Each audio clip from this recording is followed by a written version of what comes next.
sleeve is your index. Tells you what page number all the organizations are on.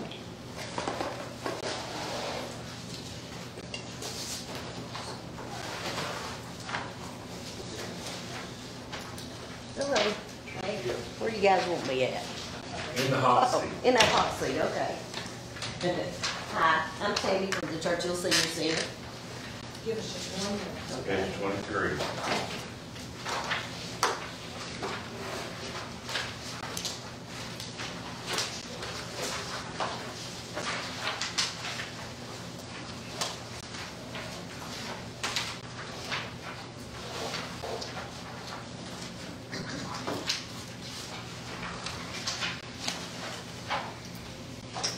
I'll go eat you. She's right there. You tell them. Now You tell them to. Now you're in trouble. You shouldn't have let him say that. Yes. Okay, I think everybody ready? All right, Ms. Tammy, anytime you'd like to start, just kind of tell us what you're asking for, and looks like you've got a little bit of an increase, right? Yes, we are. I was in a meeting with the area agency on the 16th, and they're going to cut our state budget a little bit for the coming year. And with the cost of everything going up, we were just asking for a small increase to kind of try to offset that. 400, I think, what I saw.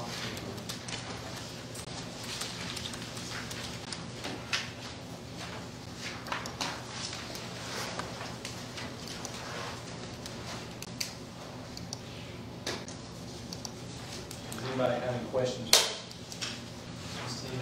Approximately, how many seniors up in that area? I'm not familiar with your center out in the Rockville area. Approximately, how many seniors do you think you serve at that center? How many I serve per month, or are you talking about how many members I have? How many you serve per month? Let's do that.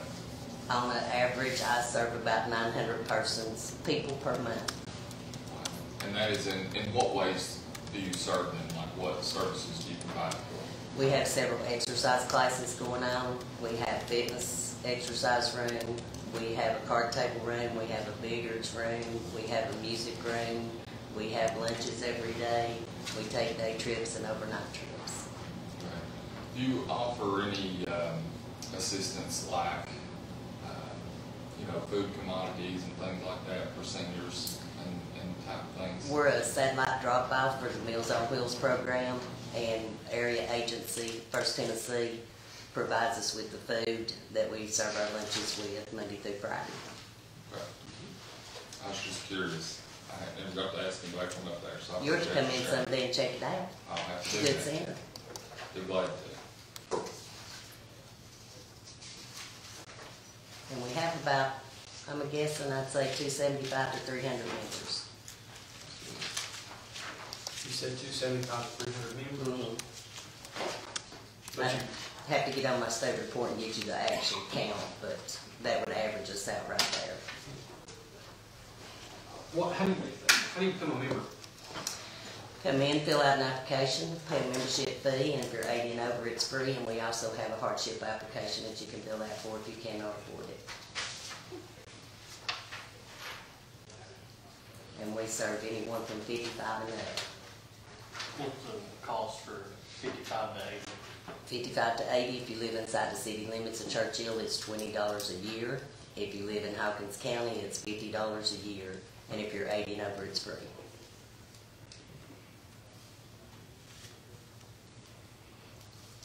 Miss Tammy, why were state funds cut? They didn't say in the meeting exactly the reason they cut them, but the area agency, First Tennessee, they have combined them now with the DEADS program. So they combined the two together, and this will be the first time they just passed it into law. So I don't know if that maybe had something to do with it or not, because we'll all be sharing the same funding. How do we recoup that money by asking for the additional $400? Yeah, just a little bit. Yes, sir. Mr. Chairman, I will say that I've worked with Tammy even on the road to Churchill, and she has done a fantastic job. And anybody that's never been to Churchill Senior, Bree probably refer you to Hawkins, but she does an outstanding job in our community. We appreciate what you do Thank you. to serve our people. You ought to come up and have coffee with them. You find out a lot. Good or bad, you'll hear about it. We might be talking something. We've always got a solution. We're ready for anything. What other sources of funding do y'all have? We have the city, the contribution from the county, and we're state funded. And the state funding is right now 13,000 average out, from the state. And 7,000 of that is for transportation only.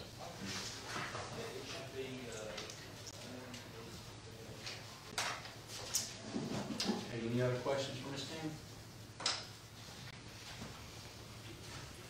All right. We thank you for coming. Thank you guys for everything you all do down here, because I know y'all have a lot of tough decisions to make. Will you look and see who's next on the list under you and ask them to come in? I sure will. Thank you so much. Thanks, Jeff. It worked. Bye.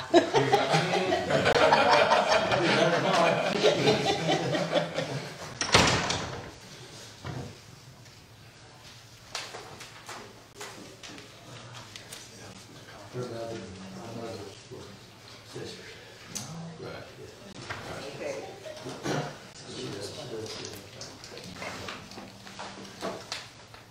Hi there, come on in. Hello. Do I sit here? Yes, ma'am. Sit in the hot seat. It is a hot seat. Oh, my goodness. This is the first time I'm ever doing this. We'll be good too. Be easy. Please. Well, state your name for us and the organization with. My name is Cassandra Palmer, and I am with Price Public Community Center / Swift Museum. Okay, we're gonna go to your spot here. 107. 107.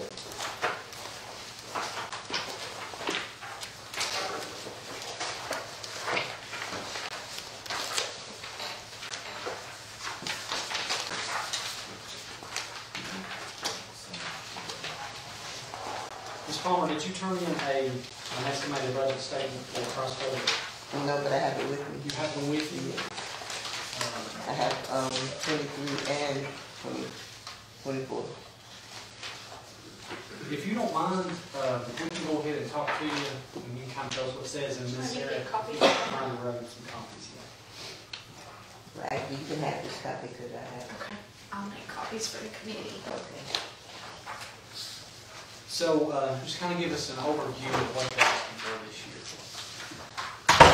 Well, as far as I know, right now we're getting 1960, and when I first started with Price Public, we were getting 2,500, and then it came down. So I was just wondering if it could be brought back up to that at least, because for a month to run the center a month, whether we have people that's using the building or not, it's 2,500, because utilities and everything.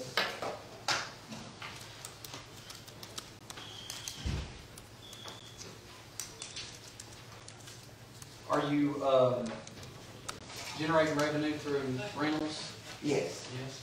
that's our sole survival, rentals and donations.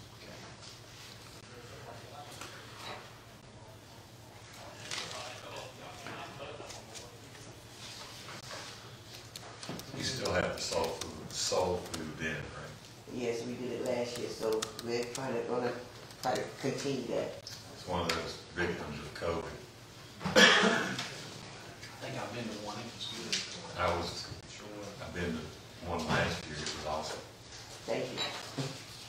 It's just food I grew up with. Share with us what you feel like the Price Public Community Center has done for that community there. How do you think it's helped in that area? Okay, in my opinion, it brings people together. Brings us together to fellowship, which is what we're supposed to do by the Word of God. And it gives them a place to, have their celebrations. Because I don't know if y'all are like me, if you have a celebration, I really don't want to clean up. You clean up before and you got to clean up after, but if you got the center, it eliminates that. And it keeps the heritage alive. because, you know, I'm not originally from Rogersville, I'm from New York City, but, you know, since I've been here, I've noticed that, you know, Rogersville is just like one big family. Everybody knows everybody. Everybody's related. So when they have the functions, you know, it gives everybody a chance to come together because, you know, due to the pandemic, you know, that kind of got out of whack. You know, people couldn't visit and see each other, see how they, you know, see how they doing. So with the center, you know, it keeps that going, ongoing.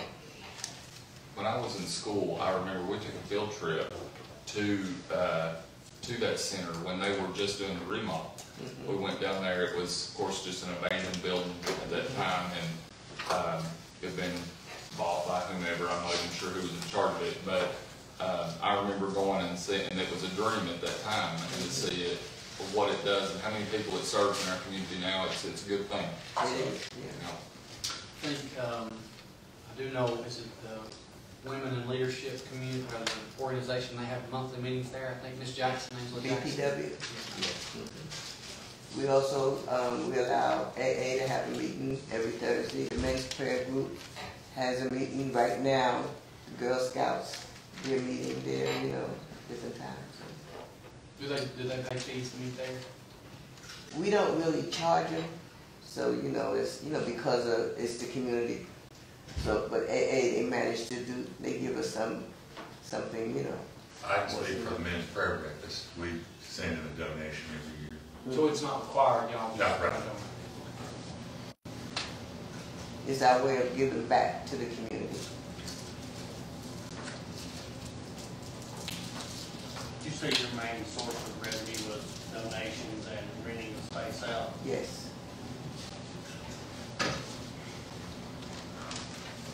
When I was on the commission many, many years ago and was on the budget committee, this schedule came to us asking for $500. We had to fight tooth and nail to get $500 for that. We were asked to come up and visit. Nobody wanted to go. I went. But Ms. Gutcher had done an outstanding job. She is still on the board and still with you all. Ms. Stella, is that correct? Yes, I will not let her go. Miss Stella and I went to school together also many years ago. But I have watched the place grow. I have rented it for my mother's birthday and different things. It's a great facility. Thank you. And the community should be thankful to have it. It does a great service for the community. The community does us, you know, does us a great service also, you know. Like I said, it's one big family. That's what I've noticed since I've been here. There's also, talk about the museum part of it. It's a tourism attraction for Yes. County. And we do get a lot of people coming in to visit the museums. We're getting more now that, you know, it seems like people have woke up, eyes been open. It's like, oh, you all have a museum? Come on in and see what it's about. But it's that great video that you made, I think. We need to do another one. Right now, we have a very big scrapbook, you know, and I'm inviting all of y'all to just come one day and see it. I'm there from 1 to 4, Tuesday, Thursdays, and Fridays. Mr. Chairman, Yes, sir. I think if we cut our budget, we need to restore it and even add to it. That's my opinion.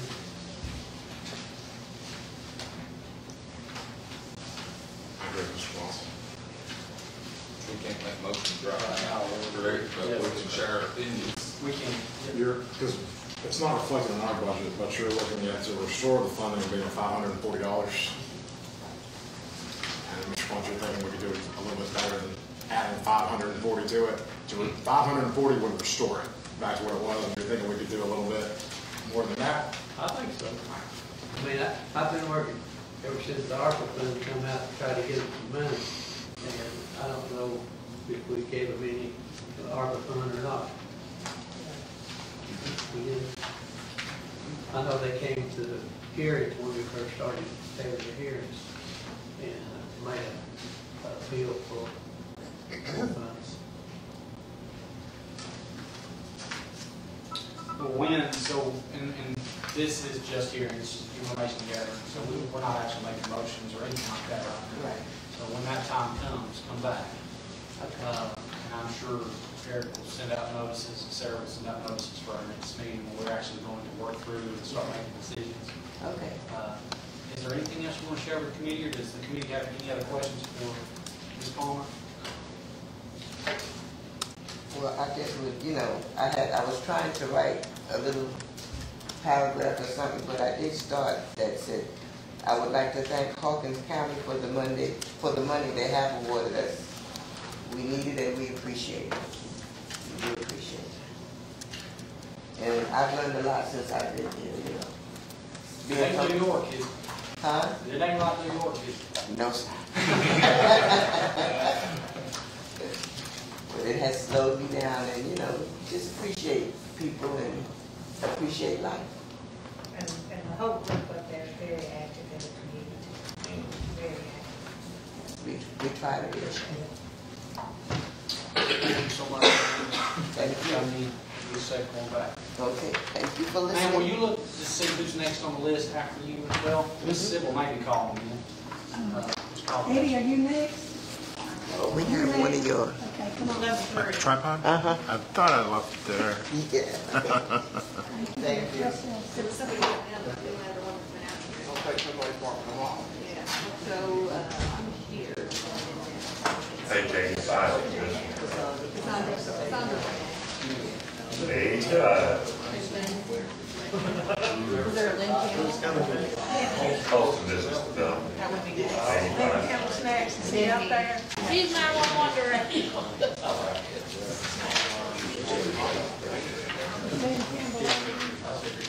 was, and I talked to him.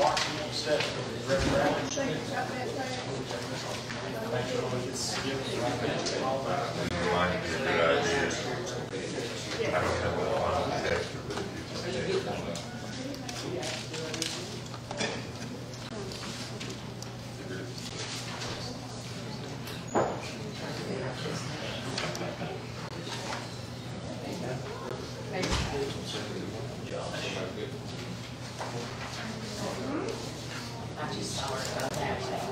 They say Lynn Campbell's next, and he's coming. Oh, okay, sorry. Got the wrong one. That's going to be 44. 44.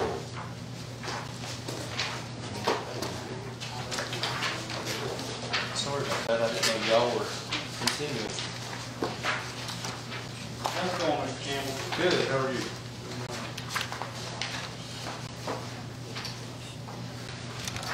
You can begin anytime you're ready. Don't know what Eric handed out of the packet. Our original request was to fully fund the 3 dispatch positions of the Sheriff's Office, EMS and Rescue, and County Fire, which comes up to $701,175. We are not asking for that. We are asking for a slight increase this year of $467,450. That is Number one more time, please. 467,450, and that's a difference of $51,188. Thank you. And that would fund the Sheriff's Office dispatch and the EMS dispatch, base salary for dispatchers. We do need another law enforcement dispatcher. We need 2 per shift. Our Sheriff's Office is very young, we're very active, and it's very difficult for one dispatcher to handle all that traffic through the day. We've asked the cities to provide that second dispatcher, but we don't know the outcome of that yet. Can I ask you a question about that? So city residents, we're in Rogersville, we've got Mount Carmel, Churchill, we're all kind of representing cities. They pay county taxes already. So if we're charging the city on top of the county taxes that they're already paying, would they be paying twice? We're not a county agency, we're a municipality, so basically a city of ourselves. So as far as taxes go, we really don't see that. Each public safety agency has the right to have their own dispatch. Just like the sheriff's office, if the sheriff wanted his own dispatch, he could fire us. That's why we have to do an interlocal agreement. Basically, we're contracting with the county to do their sheriff's office non-emergency dispatch. So that's why we went to the cities and actually asked them to fund a law enforcement dispatcher.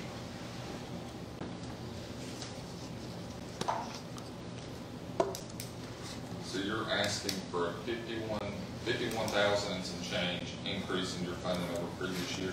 Yes. Is that right? And that will increase the pay of your current dispatchers? That will not increase the pay. It takes 5 people to fill one seat, one dispatch seat. So for sheriff's office, you need 5 people to cover that 24 hours a day. So the $467, $450 is the base pay for 10 dispatchers, which is law enforcement and EMS. We're covering the county fire, and then we've asked the cities to chip in for 5 people to do a second law enforcement dispatch position.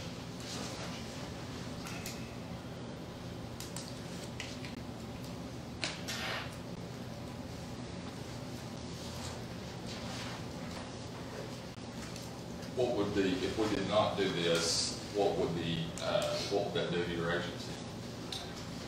Basically, we just make ends meet. We go with what funding we get. So. And does the state play any role in funding these seats? I do not. The state provides, we receive, they call it Section 303 funding, which is base funding that is intended solely for 911. So that's answering the 911 call, and then our board of directors has to decide whether they want direct dispatch, relay, or transfer that call. Once we do one of those 3, as far as the state's concerned, we're finished with that call. The back and forth radio traffic, the traffic stops, all the non-emergency calls that come in on admin lines, the state does not intend for that money to go toward that. So if this funding request isn't filled, and then however the municipality situation plays out, without that funding, is that just one less position you have? Yes. You adjusted your pay scales last year. Last year we did. You were struggling to hire some folks. Were you able to fix that problem? I am proud to say as of next week, if everything works out, knock on wood, we will be fully staffed the first time in 3 years. This is not including the new request. Correct. Yeah, it's helped us dramatically. How, so being fully staffed without the new request, how are you funding that then? We would not. It would just be a position that we don't have. Okay. So this is just an additional position in excess of your fully staffed? Yes. And that also helps with NCIC, because we do all the county's NCIC, we do all the city's NCIC. Commissioner Britton can tell you quite a bit about that. That is ever changing with TBI and with FBI, and that is a full-time position. My deputy director does that, and she does not get to do any admin work whatsoever. She's totally committed to NCIC. She loves to say it. Do what? She loves to say they come to the door too. Absolutely. We always holler at her before Brittany comes through the door so she can slip out the back.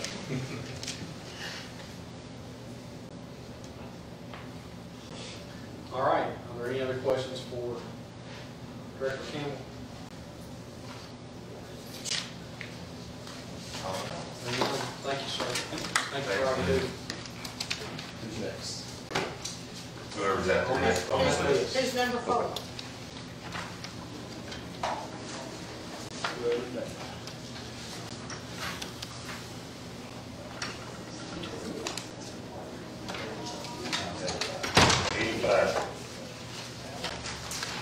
Hello.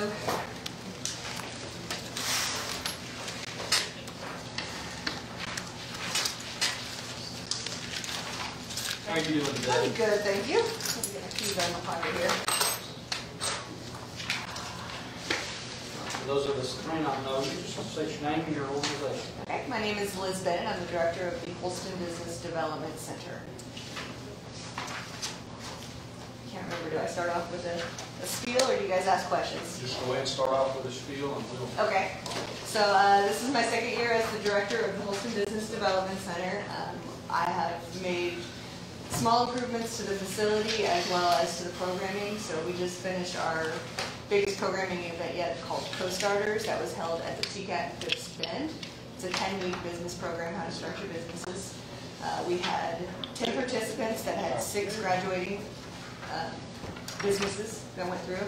Over half of those were from Hawkins County area, all the way from Mooresburg all the way up to Churchill. So we span the range of Hawkins County there. What else? We are full. We are currently at 100% capacity.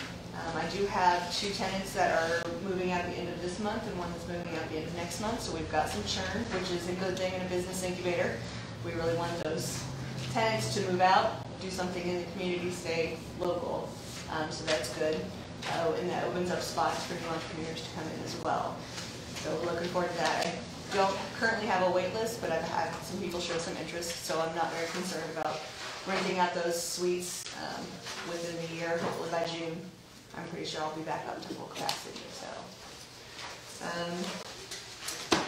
the request for an increase was simply just to help cover some building costs. Electricity, as you all know, has gone up very much. As I mentioned in my letter, we've done a lot. I've done some LED lighting to try to get the cost of electricity down. Even though our usage has gone down, the cost of electricity has gone up. So I will be using some of the funds to just help cover a few of those things that are happening there at the building. So I'm also continuing to do programming. I'll have another Co-Starters probably in the fall. I have not set a date for that yet. It will be held at probably HBDC.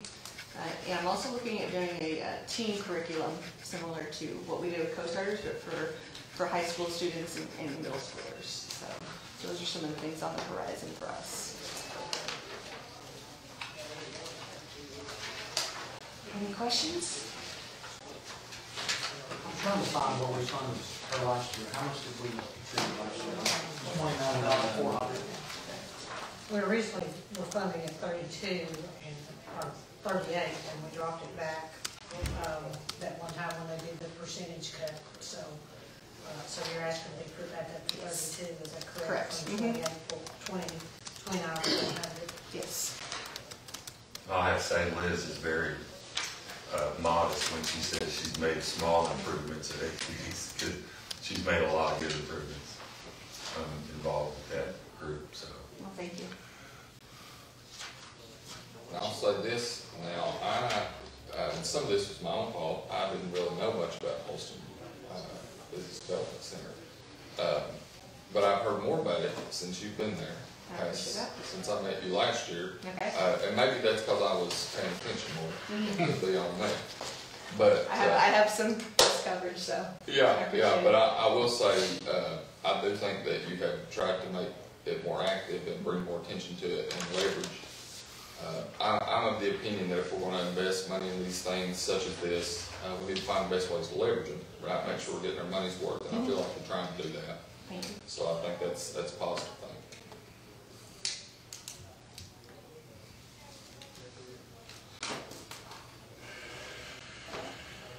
Honestly, I appreciate the job you do. Thank you. And she's not just a director, she goes above and beyond anything that you can ask. I mean, we go in and she's painting walls, Replacing air conditioning. replacing air conditioning units, pulling up floors and putting new floors down, and she does all this at minimal cost. So thank you for all that you do. It's a help for us when new businesses come in. A lot of times they will use their conference room. Yes. We were, some of them have even rented the office space. Yes. While they're in transition from opening their industry. So it's definitely an asset for the community. And as far as the room rentals go, the shared space conference room and the training center, that has really ramped up in the last year or so. We went from practically never having anybody in there, and I've got somebody renting it, paying for rental, probably once a week, if not more than that. They do the training classes in there, they bring in new workers. A lot of the VA people are starting to use it again as a meeting space so that they don't have to go beyond the fence. And they are paying for it, and they previously had not, but I've worked with them to get a rate that they're willing to pay for. So that's also helping keep our revenues up.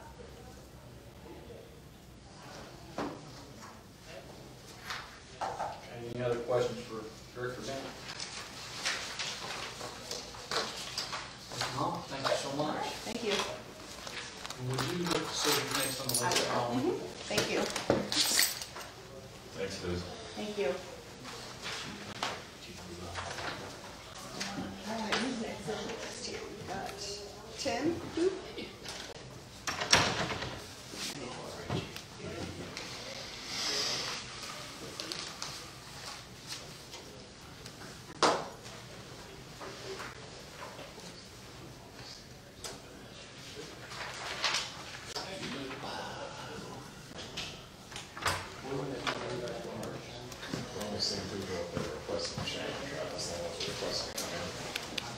Eric, did you send a request for folks to do an increase?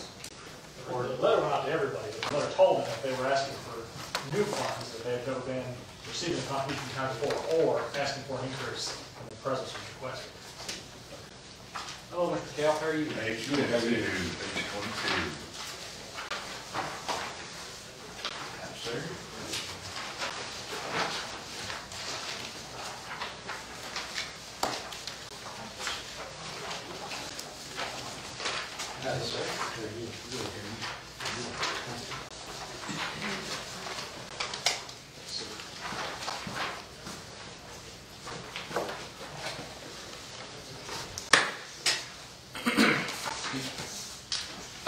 First off, I just want to thank each of you for allowing me to speak on behalf of Church Rescue Squad today. For those who might not know who I am, my name is Tim Calvin, I'm the Chief of Church Rescue Squad. Year-to-date, Church Rescue Squad has ran a total of 193 calls that comprised of 71 EMS assists, 9 fire standbys, 70 first responder calls, 39 wrecks, 3 other warrant search and rescue, and 1 swift water rescue.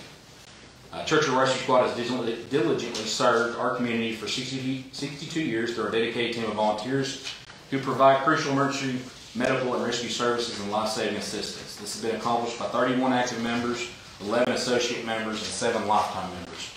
Our agency also has 14 members in our first responder program to assist Hawkins County EMS and 31 members in our cardiac rescue responder program, which also assists Hawkins County EMS.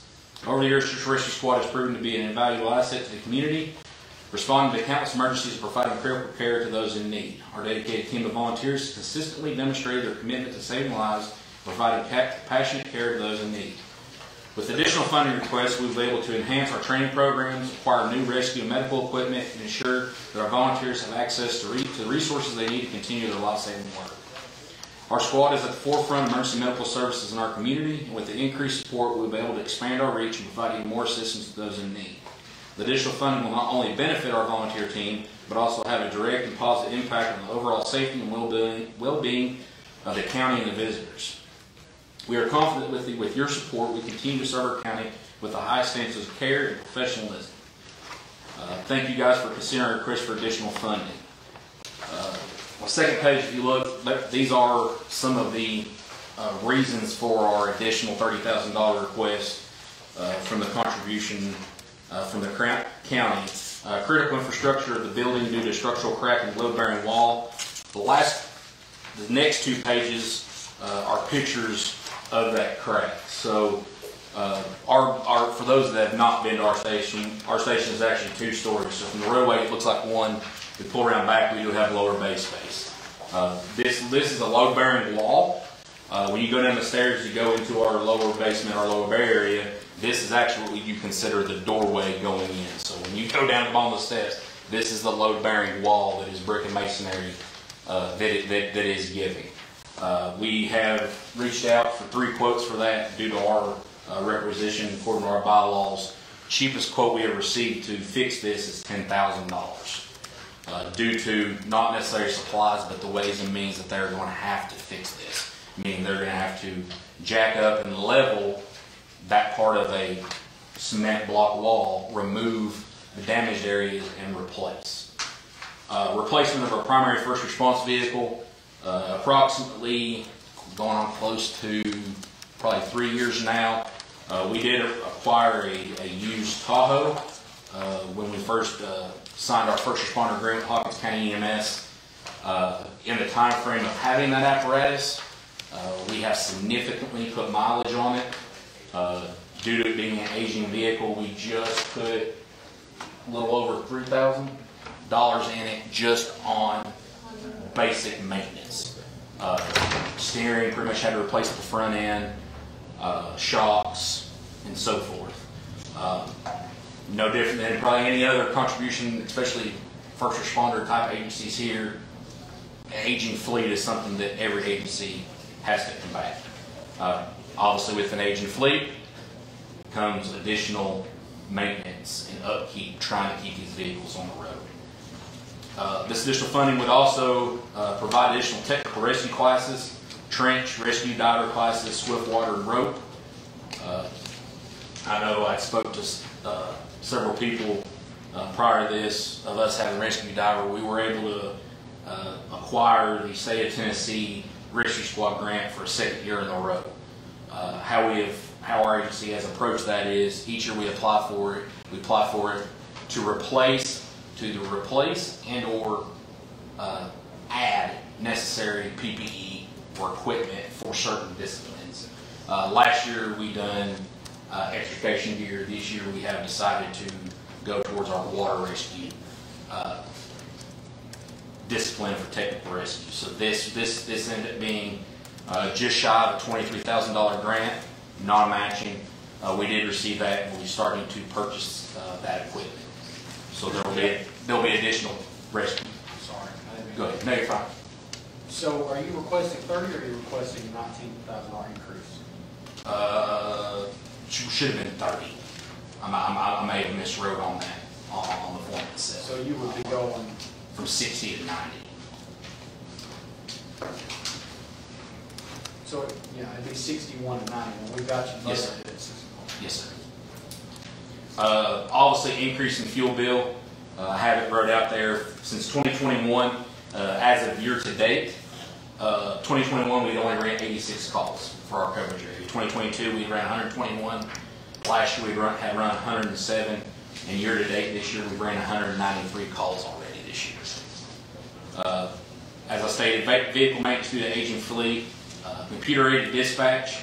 That has been quoted and priced out at $5,000. This will be the same computer dispatch that Hawkins County EMS is using at this time. So this not only provides a benefit not just to our agency, this provides a benefit to Central Dispatch and also the community as a whole. Just a real quick rundown on that. With Central Dispatch upgrading all of their stuff, this computer dispatch would be, once that call is dispatched and how they're going to automated dispatch, all that will be heard on the radio, all that will be done technically would be that initial dispatch. Past that point, that's no radio traffic back to Central Dispatch. Everything they see where we're at, GPS location where we're at. I can use for an example, Hunter has been 1080's first response today running first responder calls. When we come down here, we went public service. If we were on our way back and we had the CAT system and we're in a buffer area just outside of Rogersville and the EMS got a call somewhere in that area, they can see when we are 1080 and the new system will dispatch the closest agencies or apparatuses to that call. So that would expedite getting somebody there. So that would be us going instead of somebody having to come from here in downtown Rogersville outside, we're already going by, they could dispatch us to it if we were 1080. And then also cascade response to structure fires, that will also add an increased fuel bill to our already fuel bill due to that being our heavy rescue. We're in the process, we have already secured 2 departments on the east end of the county on confirmed structure fires. The rescue squad is paid for that cascade system to help refill air bottles, additional equipment, and also personnel for rehab and stuff and such. The very last page on this is our current fleet that is in service. that has the year, what that apparatus is, the condition that apparatus is in, and also mileage. Of all of these apparatuses, the only one that is technically new would be our Squad 2. That is the one that we did get remounted. I guess it would be technically 2 years, almost 2 years now, that it has been put back into service. Everything else was obviously bought, used, and is continued to be utilized.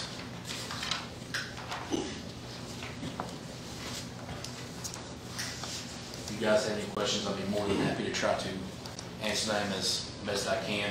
I will say from an update from receiving the $130,000 ARPA money or COVID money, I don't know exactly where that line item is. It was approved for us to receive $130,000 of the 3 projects we had, which was the roof on our building, the backup generator, and also our parking lot. The roof was completed. The backup generator is actually set, ready to go. We were just waiting for the Hawkins County Gas to come and put a designated meter in for them to be able to run the piping. So that has been accomplished and in. And the parking lot is hopefully projected to start sometime next month. We're waiting for spring and get out of cold weather and stuff. For that, we already do have, the only thing we were waiting on is getting some quotes for the concrete for that. We already have secured the company to come in and do all the excavation work and such. So I did want to make sure I did give an update to the committee that assisted with us getting that those things have been accomplished and done, and we are greatly appreciative for that. That has drastically decreased our electric bill already. New units have been in for almost 4 months now, and our electric bills have went from a low of $800 to the high of $1,200 to last month's electric bill was just over $600. So still seems a lot, but for a building like we have that's not an insulated block, I'll take $600 electric bills all day long compared to the $1,200, just because that $130,000 was able to go to some new units that has efficiently dropped additional cost elsewhere. Thank you very much for that. Anybody have any questions for Mr. Cap? Mr. Cap, somebody brought up ARPA. Wasn't some of the ARPA money discussion about a vehicle? Yeah, so I don't remember anything about a roof. I remember the HVAC and the parking lot and the vehicle. yes, the vehicle. So originally what we had asked for, the price of it was higher as it went through the process back and forth. The amount, contribution amount had changed back and forth. With it changing, there was some areas that we knew we wouldn't be able to do. Originally, that was supposed to go to pay off the remainder of the truck that we did have completely refurbished. Due to the money being dropped, we were able to secure the funding. So there will be, out of the $130,000, once the parking lot is complete, there's a remainder of $110,000 on the remount. There will be approximately $48,000 from the $130,000 that will still be going to the truck that was originally dedicated for that money to go to.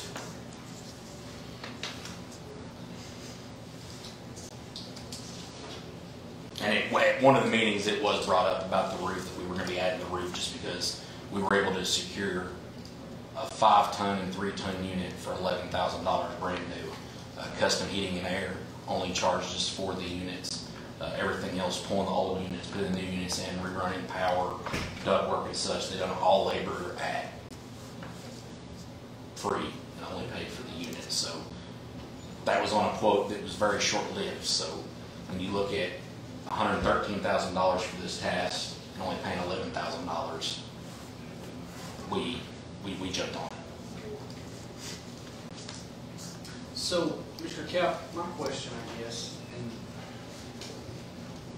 you are not necessarily the first responder we're talking to. Talk to E911 obviously is a little different. It's like they're even first responder.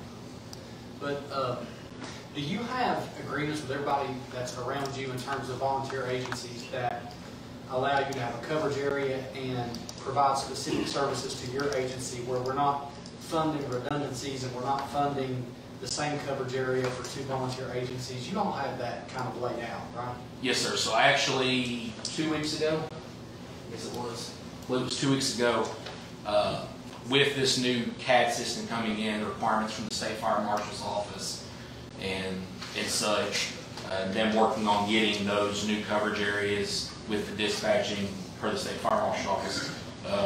Our agency in Hawkins County Rescue Squad met with Lynn at dispatch, went over our coverage zones. And actually, one advantage for providing coverage in this county was, for years it was, I have this coverage area, we're not giving any of it up.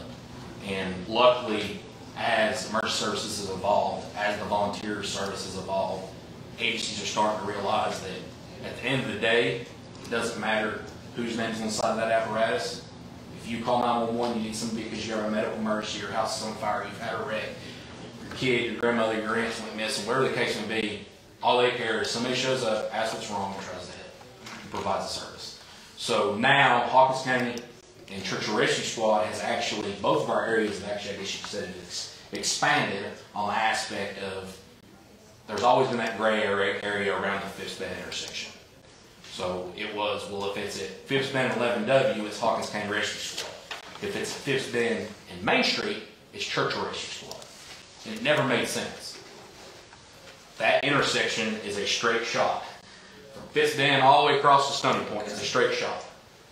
There's confusion on the dispatch aspect of it. There's confusion on who goes which way. Our agency's closer, but it was Hawkins County zones. We were able to sit down and say, from pretty much Dot and Riggs, all the way down to Hope Church, pretty much drawing a straight line across this county right there, minus on the Dot and Riggs side, when it comes down, it actually kind of has a L shaped and comes all the way over and covers all the Beach Creek. That section now, any call, wreck, or technical rescue in that area, both agencies are dispatched. So, a lot of people say, well, that's more people gone. That is. But, because that area, depending on where it's at, how it is, obviously the Goshen Valley Bridge issue, I brought that up when we were doing it, is when that starts to get fixed, that's going to delay us getting to parts of Beach Creek, Gratiot Creek, lowering the coverage area. That is our primary, that Hawkins County would never be running. But because looking to the future ahead, what's going to be coming out of that, it's unfair to the citizens, communities, and visitors for our agency and Hawkins County Rescue Squad to sit there and go, nope, we're going to leave it like it is. It may take me 30 minutes now to get to you. And it could take Hawkins County 15 minutes because they can come up here and be right in Goshen Valley. No, you got to stay in Rogersville, we're on our calls. That's not how this should be done. This is providing a service, volunteer paid, no matter what. We are a public servant to our community, So that has been done. So yes, our boundary lines, there is designated boundary lines with agencies. Obviously, most fire departments have rescue tools. Extrication is one of those things of being a volunteer agency. I am very an advocate for, we've had some tools we replaced, asking our local agencies around us or even lower agencies, hey, do you guys have rescue tools? Are you interested in rescue tools? Well, I can go, you're the rescue squad. Yeah, it's volunteer. My guy may be at home and take a little bit to get there. If your fire truck gets there first, you have tools and something you start the extrication. Extrication really probably being the only one that, yes, funding-wise, fire departments and us do have the same capabilities to do with stuff. Past that, technical-wise, yes. Dispatch has it set up. If it's a water rescue, say at Silver Lake, we're getting paid because we're going to be a water rescue, but also Churchill Fire Department's getting paid. If it's at Laurel Run, we're getting paid, but also Goshen Valley's getting paid. So yes, other agencies are going there, but all technical rescue for our primary coverage area and now that dual response, which will be primary for both of us, we have designated tasks for those with those agencies. We do some training, try to work out where we know where that meets.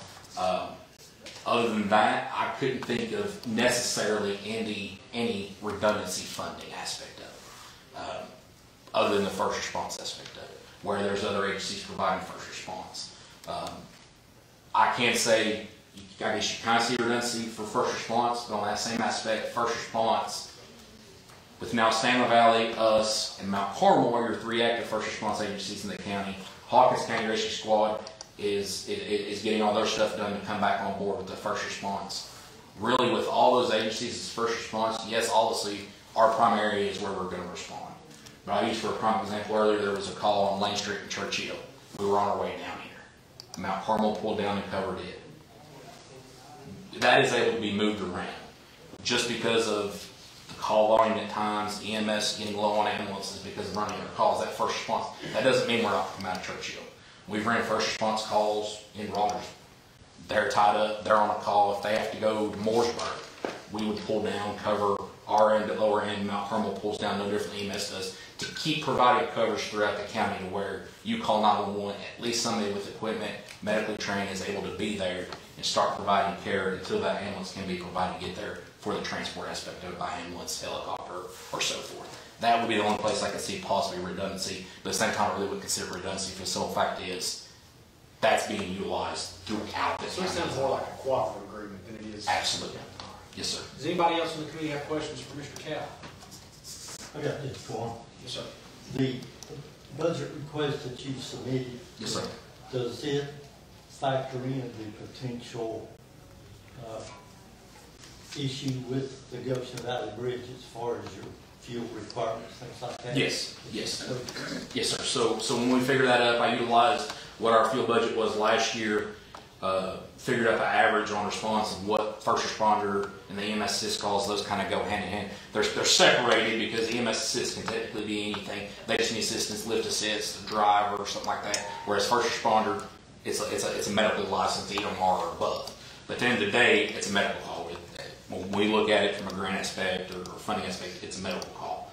Found out the average of what we utilize fuel for that, and then also averaged in the increase already of where we're at on first response and EMS assist, and then having to figure out from our agency, having to go to Sir and come up Longs Bend to get to some of our coverage areas. The difference of that, say to Miller's Bluff, Christians Bend area, what it is from our station going across Goshen Valley Bridge to that area, or going down Longs Bend, figuring out the mileage, and adding that to also the increase. If you look on what the projector for this year is for fuel, that is averaged in for that. Yes, sir. I have one quick question for you. Yes, sir. I think it's kind of going back to what Commissioner Rogers said. Do you have like a joint venture with the municipalities or anything like that of actual written partnership agreements? No, sir. So there is no written partnership agreements on the aspect of response due to the fact of, and Hunter may be able to elaborate a little bit more just where he's working at dispatch now. From my understanding, if it is a wreck where through the state of Tennessee we are a rescue squad, legally abiding, they have to dispatch the rescue squad whether the municipality has the capability of performing the extrication or not. The only area that we will be looking at getting that written agreement will be for that cascade response for confirmed structure fires. We did rewrite our bylaws, amend our bylaws to add fire suppression, fire support. That way we were just covered from the bylaws from the state of Tennessee, from the Secretary of State aspect, but also having that agreement that way dispatch from the legality standpoint is, I'll use for example, if the city of Mount Carmel got a structure fire, it's confirmed a structure fire, that written agreement will allow them to go ahead initially from the start, go ahead and page Churchill Rescue Squad for that cascade response, to be able to fill air bottles to where they're filled up, they're ready to go, additional equipment, additional manpower. Same thing, not just for Mount Carmel, ours would be for Mount Carmel, Churchill, and Sir Lawrenceville as the primary. Once you get down out of Sir Lawrenceville, it's closer for Hawkins County Hazmat, and then the trailer or whatever from the Firemen's Association to be able to utilize that for the Rogersville area to West End. Just that it does not seem cost efficient and benefit for the county to ask for more fuel to sign agreements with Lakeview, Persia, to come from one end of the county to the other end of the county, in essence, a full-size fire. All right, any other questions for Mr. Cap? Thank you, sir. We appreciate it. Thank you, guys. Thank you for your time. Yes, sir. Will you look to see who's next on the list? Ask them to come in? Yes, sir. Thank you.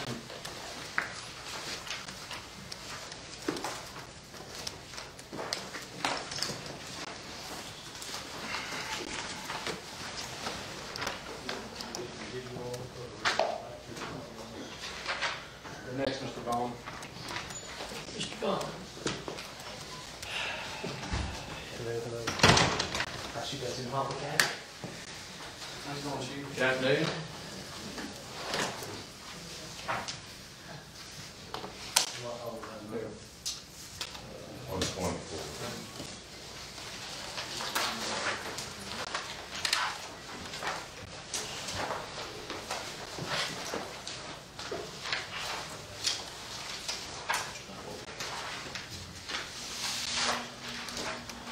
All right, whenever you're ready, sir, you can get started.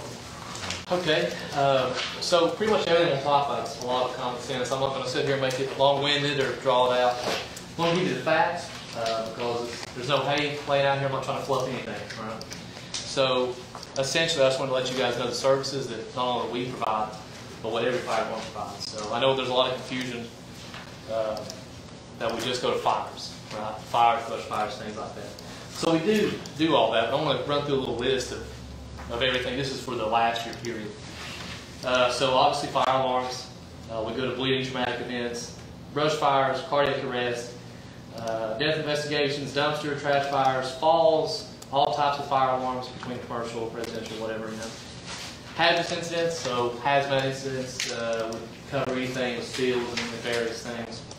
Landing zones for helicopters, lifting assist, missing people, motorist assist for vehicles that may be a roadway hazard when law enforcement's not available, then all your injuries. So with entrapment, without entrapment, we provide extrication services now. So all of my fire trucks that respond to wrecks have extrication equipment just like a rescue squad would have. Roadway hazards, so that could be anything from a tree down to whatever else.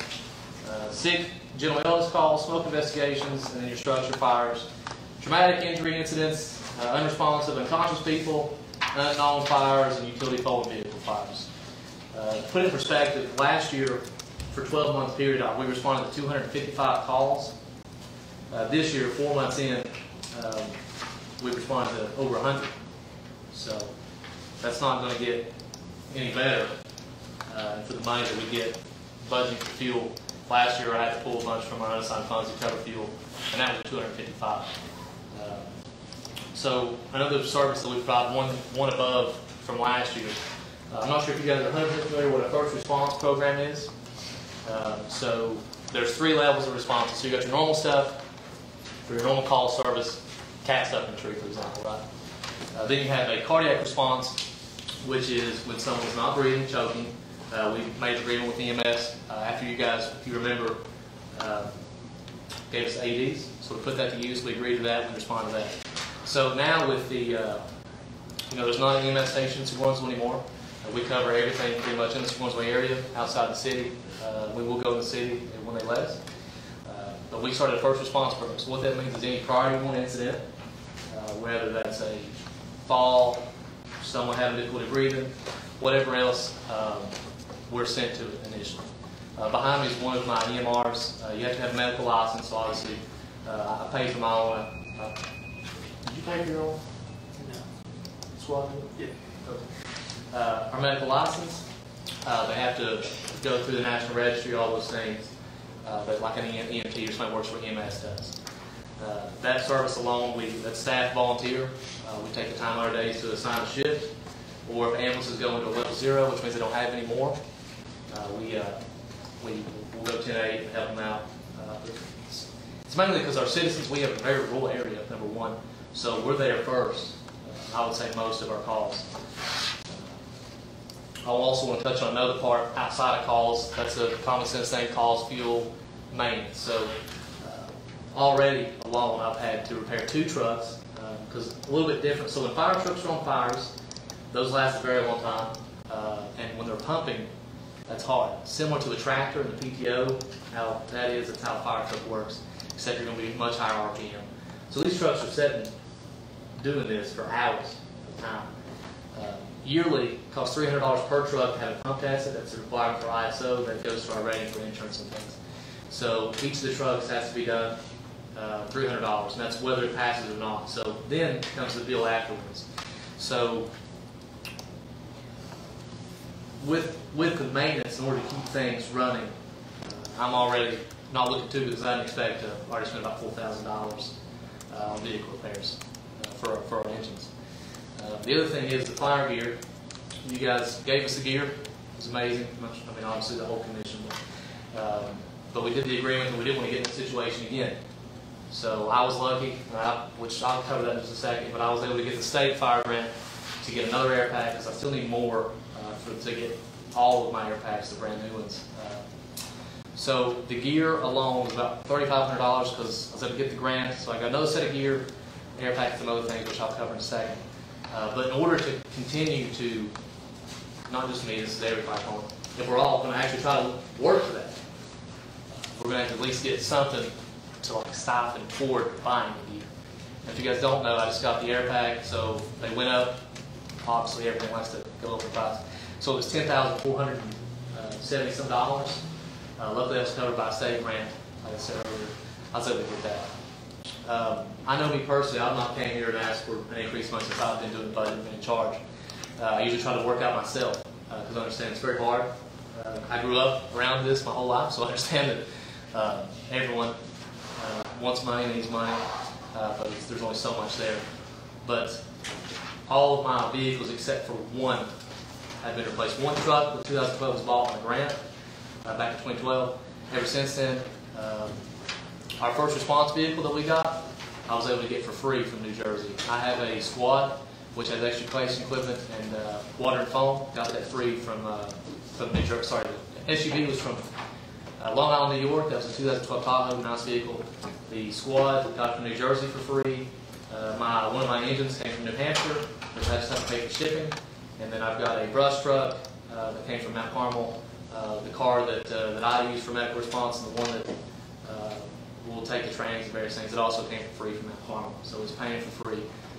So I don't. I try to do the work myself before I come to ask for help, because I feel like if I'm not trying, why should I come put my problem on you guys? So.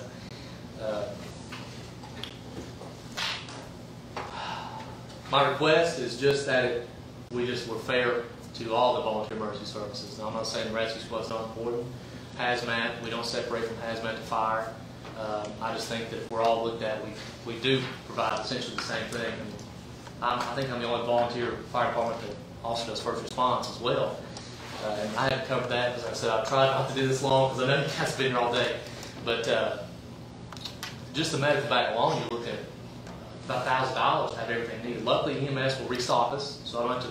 It's not a constant recurring cost. We're helping them and citizens. They'll give us this stuff back, building toward that.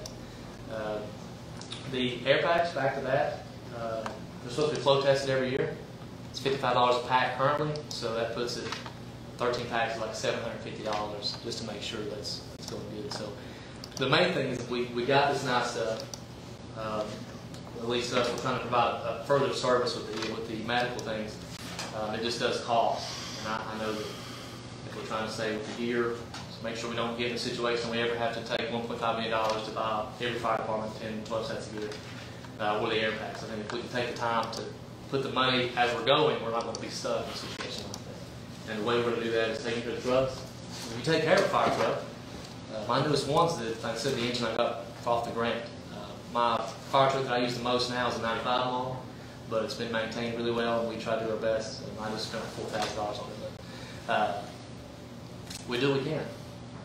And regardless, if you tell us we can't do it for whatever reason, I'm not going to protest. I'm not going to park my fire trucks in the street and throw the keys. We're going to keep doing like we always have, and that's what I plan to do. So it's bigger than me. It's bigger than our department. It's the county I live in.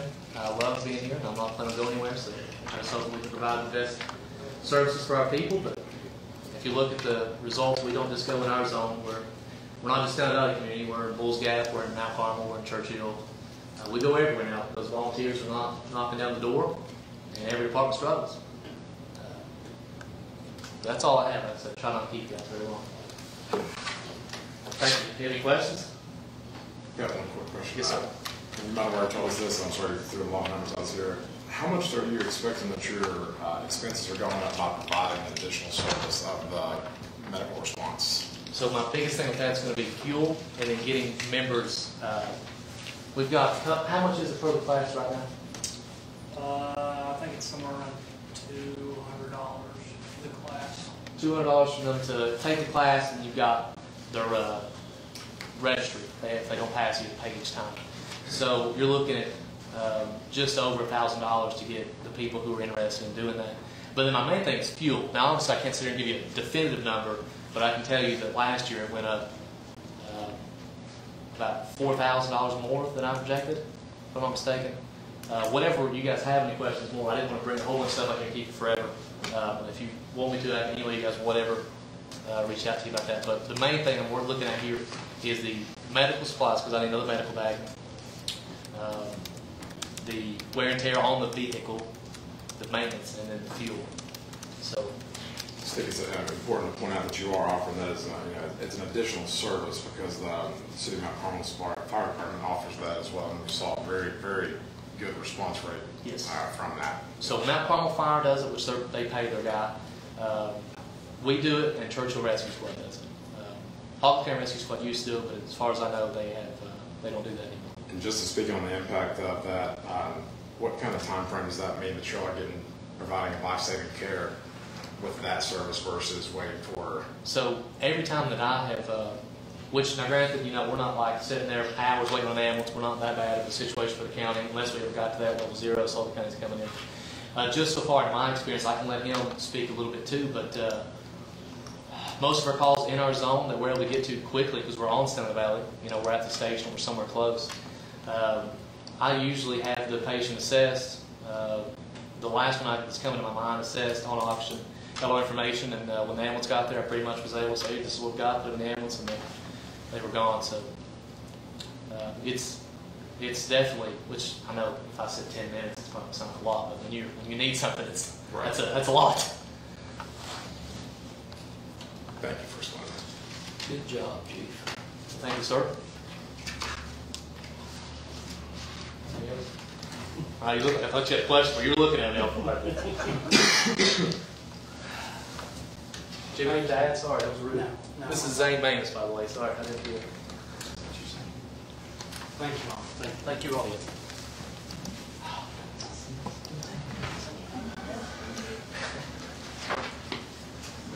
You had a couple of espressos.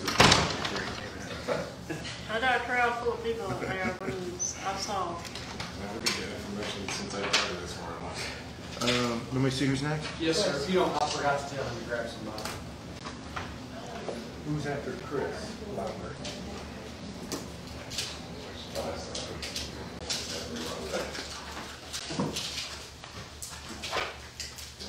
I'm going to stay right here, so I'm out of the way with Ms. Pomeroy. Okay. Hello, everyone. Hello. Hey, good. Right here. Blocking Jeff out of here. We can probably move this chair back. Sorry. I got my tripod on your way, don't I? This is all fake. I'm just trying to get your heart so we'll get some. Are you going to the hot seat here? I can move this chair out of the way. Oh, you don't have to do all that. I have to go to the hot seat? It's only if you want the money. You're fine. Only if I want the money? Do we have to get... Hello. Hi, how are you? Good afternoon.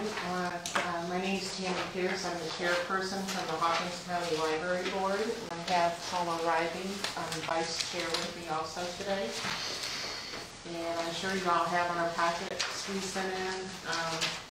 Just real quickly, I don't want to take up much of your time. We have done a total restructure of the library, if you will. We used to have an executive director that was over all the employees of the branches. We now eliminated that position. And the branch managers are over the jobs that the director did, and it saved us a lot of funds that way. We were able to increase their funds. It also allowed us to hire a regular bookkeeper, so our finances were correct now. And our audit came out clean this year, so in the long run, it's been a lot of work, but I think it's all been for the best. So, and like everyone else, we have increased in the expenses, general overall cost of operations, supplies, that type of stuff. With all 3 branches combined, we have over 200 programs per year, including children and adults. And the attendance for these programs are well over 4,200. So the expense of that keeps growing also. Currently, we're training our branch managers to do grant writing so that hopefully we can catch more of these grants that come through. We do have a lot of grants from the state, libraries and that, but there's been other grants we haven't been prepared for or last minute, so hopefully with them training for grant writing, that'll help us out also. One of the issues that I've been concerned with is the security for our employees at the library branches. I'd like to see some type of security cameras put in there because a lot of times there's only 2 of them at the branch at a time. And it's just, you know, a quiet location in there sometimes. So I have looked at some prices for security cameras. I have found some low-end ones, but that's also a little bit of an increase there also. But that's the main concern that I have. Paula, do you have anything you'd like to add? When we talk about increases in everything, our utilities, just like the lay citizen, the utilities for each of the branches of the library have risen astronomically. In Churchill, we have had some problems with the automatic door systems. And the way I understand it, when that branch was built, the company that installed the doors put stickers on the doors, and in the interim time, that company has either gone out of business or merged with somebody in Knoxville. And when we had a problem with one of the doors there, we contacted the company and went through the channels that they advocated, and we had a door that would neither lock nor close, which would definitely have been a security issue in that branch. And it was going to be over a week before some representative of that company could come. It happened that my husband and I live very near to that branch, and he's a retired engineer, and he went over and looked at it and he fixed the door free of charge. So we were fortunate for that, but there are some issues with those automatic doors. The one that is motion sensitive, after somebody has gone through that door, it will continue to open and shut for a while as that person's shadow goes through, I guess. But the director of that branch sought an estimate for having that door repaired, and it's definitely not in the budget for that. I can't call those small things, but incidental things come up weekly for the branches, and we have absolutely wonderful employees who are creative, and we have friends of the library who do great fundraising, but we operate close to the bone in all of the branches. Yeah. Well, again, the libraries are all doing great things. They're very active. They have the reading programs for the children, and it's really going to start up for the summer, as everyone's aware of, I'm sure. So it's just always cost, increases. I just want to finish up. After speaking with some of the cities, they don't feel the need of increasing because the county doesn't increase, and my apologies for relaying this, but that's kind of what they told us. So, and I know you guys are listening to everyone that needs money today. So, but I did want to share that with you all for that. And we did meet with the alderman at Churchill, trying to raise more funds through them also. So we continue to meet with all the towns and cities to try to get additional funds. And that's all I have today. Larry, do you have anything? Mr. Chairman, I'm on the board with these ladies, and concerning security, I did give Gary Hicks a call 2 or 3 weeks ago, and he said that he would do his best to try to get us a grant, state money for some security. We had a Friends of the Library meeting probably last Thursday night. When we came out after dark, there was 3 questionable persons hanging around the old building there, and I see one of the ladies leaving there after dark on Tuesdays and Thursdays while they have some concern.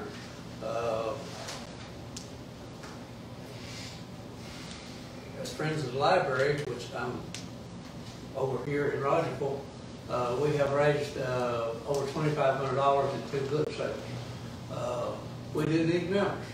I'd like to see our commissioner for the county support for the local library, whether you represent Churchill or whether you represent Rogersville or Scornful. And they do a great job.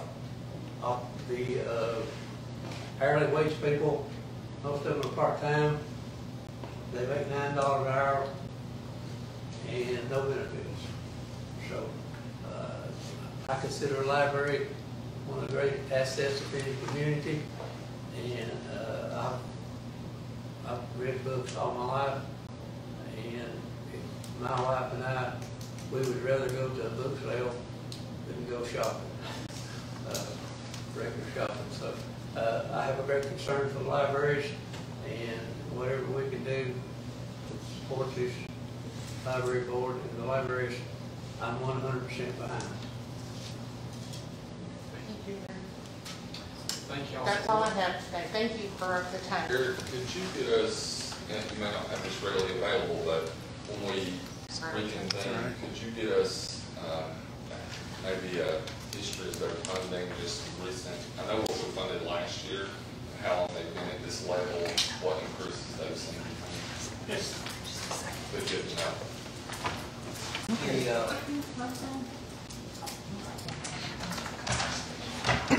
The library directors over each library, which are 3, until they move to just have the local director do all of it instead of supervisor over all of them. They would make it hardly enough to do on. And right now, I think the directors make $28,000. And I don't know about the benefits somewhere. They do a great job. All right, we're on to page 78. How's it going, Agent? Doing good, you? Good to see you. Good to be here.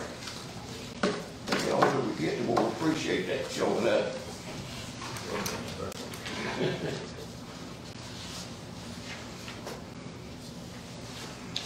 All right, about any time you're ready. I just went we're not asking for any more than we had last year. We was authorized for $61,000. And I want to mention that one thing. It shows in the general fund we've got $45,750. Once we check at the end of the year, actually, we got a hold of it after the end of the year.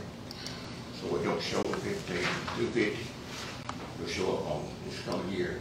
I just want you to know that's what the deal was. But we was authorized for $61,000, and that's what we was asking for this year. It's been another busy year. We've done well on our economics. If you study this, we had 80,000 in grants this last year, and for both of us about the same, about 40,000 from the state of Tennessee, and that only got started about 2 years ago through the Tennessee Association of Rescue Squads. So we was able to purchase, down here it's under uniforms, about $40,000 worth of turnout gear for our people.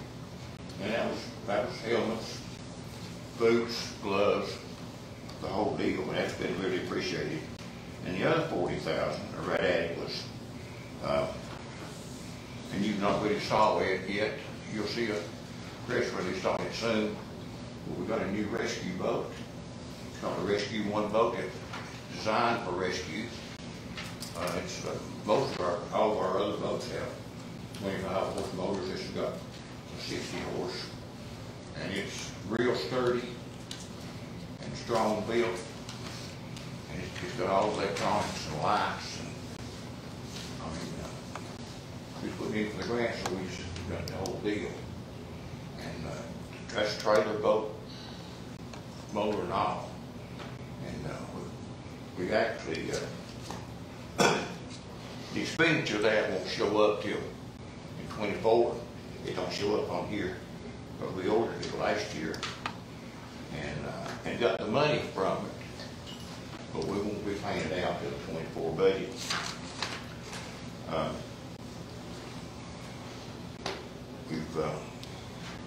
We've done good with our fundraisers again this year, and of course all these grants that you get, all that has a place to go when you get it. So it's not, we're not using that to operate off of. That's extra. It's either to replace something that we've had before, improve it, or something new that we've not had before, which that boat is something new that we've not had before.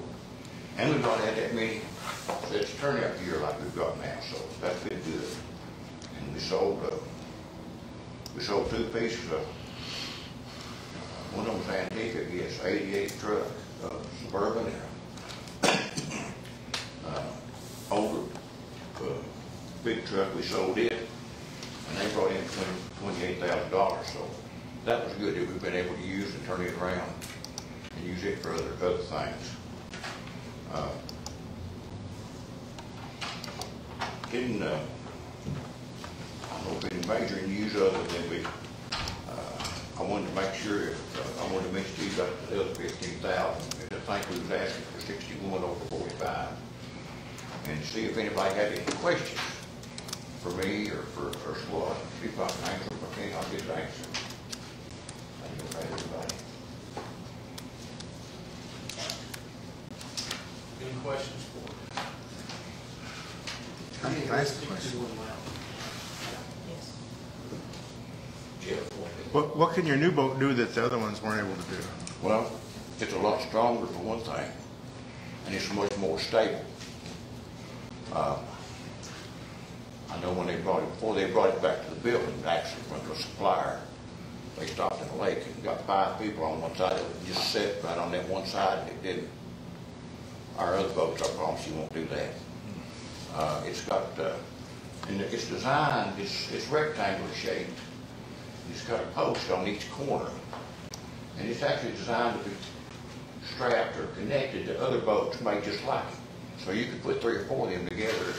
Let's say you're trying to do some kind of drowning, a dragging operation, or some other kind of, especially if he's in the lake or say he's in the Mississippi or the Tennessee River. You could hook all these boats together and work down through there. It gives us some more power for one thing. We're going to have in-service soon. I want to make sure our people understand. We want it for strength, not for speed. But there's times we need to go a long distance. But I want to emphasize that to our members. But we get a lot of calls to rescue. Sometimes they're pontoon boats or other boats. It's pretty heavy. It's out here in the lake, and we get the first call. And this will help us move them. We got something to hook it to better. I've been expecting us to pull it back on one of them other boats just any time. And the engine is set higher, so the prop is a lot higher. And it'll let us go into shallower water. Appreciate that question, because I didn't cover all that. But when you see it, I'm sure you'll take a picture. Yeah. Maybe I'll answer them. Yeah. All right, any other questions? I'm going to take up your time. All right, Mr. Williams, thank you, sir. You look to see who's next on the list. I will. Mr. Williams, were you all featured last night on Local Heroes on BBC? The rescue squad was, yeah. Well, we already knew you was heroes. It's very good, I saw it.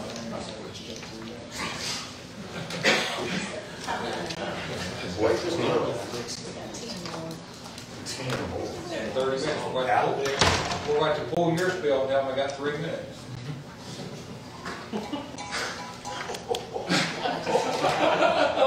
Did you hear that, Mayor?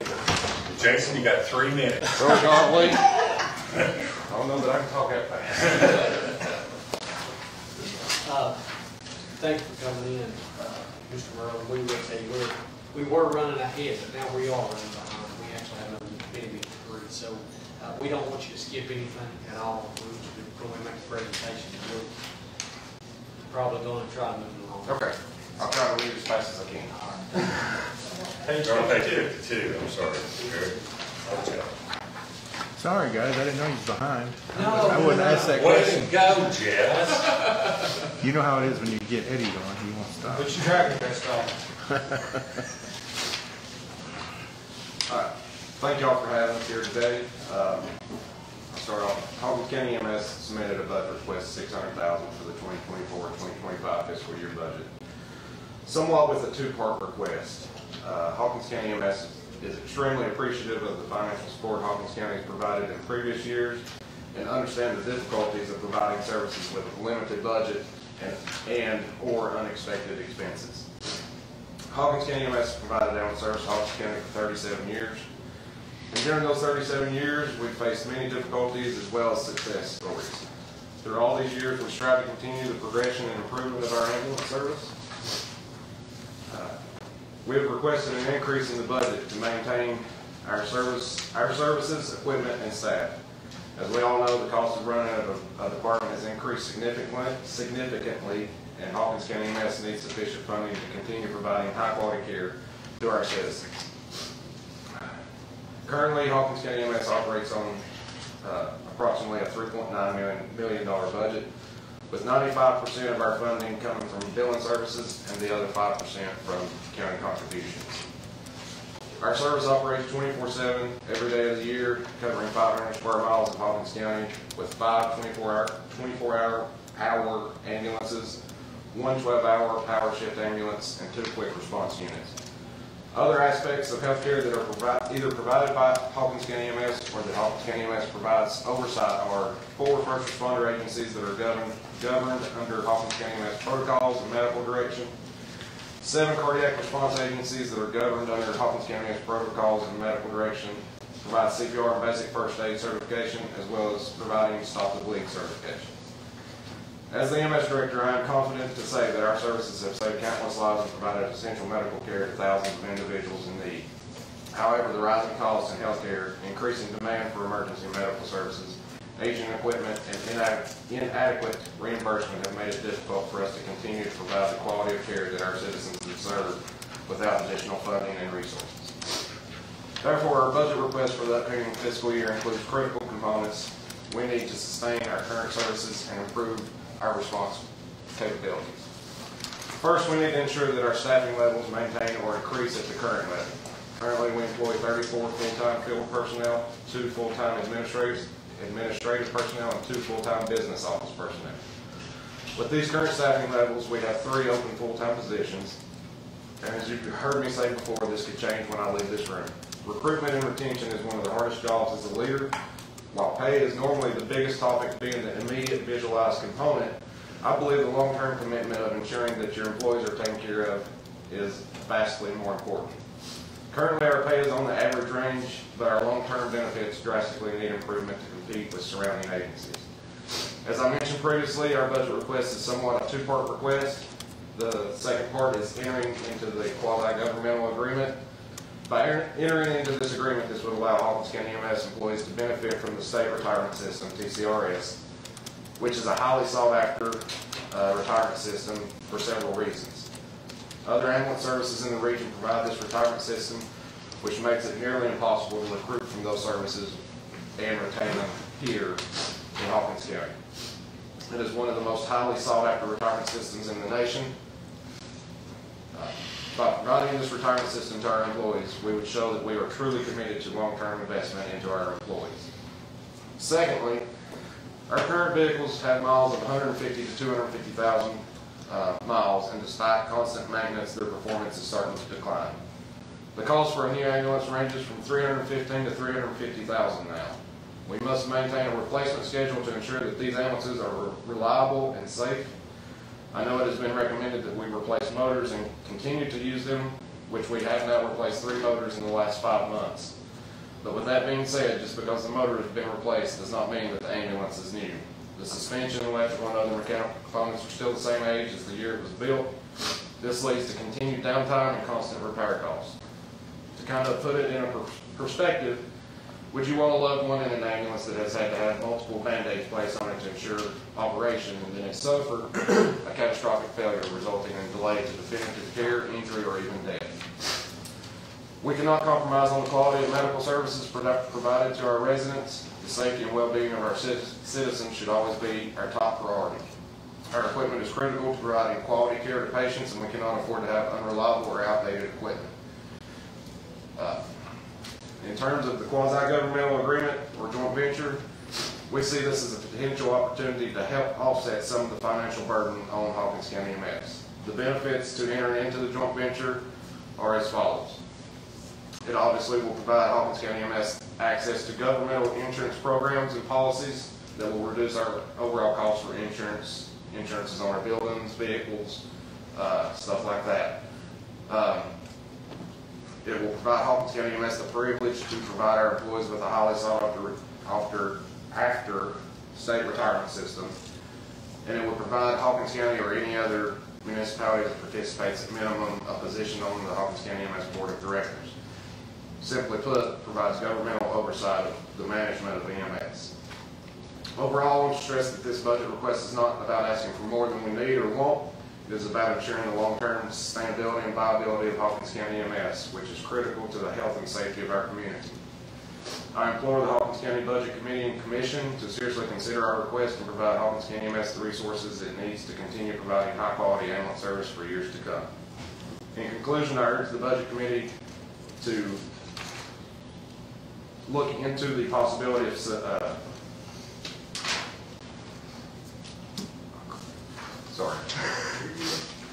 urge the Budget Committee to consider this request. The safety and well-being of our community are of the utmost importance, and we need the necessary resources to maintain and improve the services we provide. Thank you for your time and consideration, and I'm open to any questions that you may have. Try to read that as fast. You did good. You want to have your...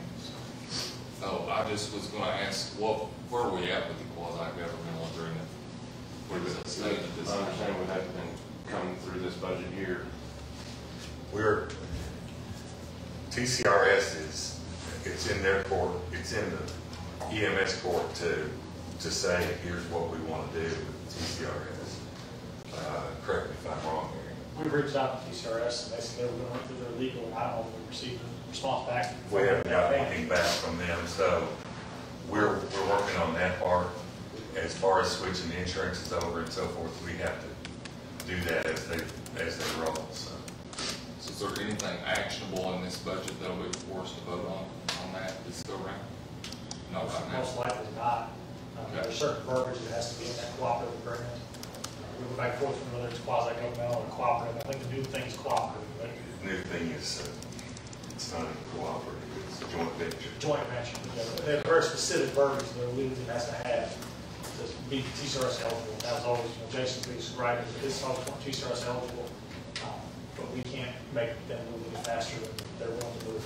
Basics of it all is that all those organizations want to know that we're behind them with our resources as well.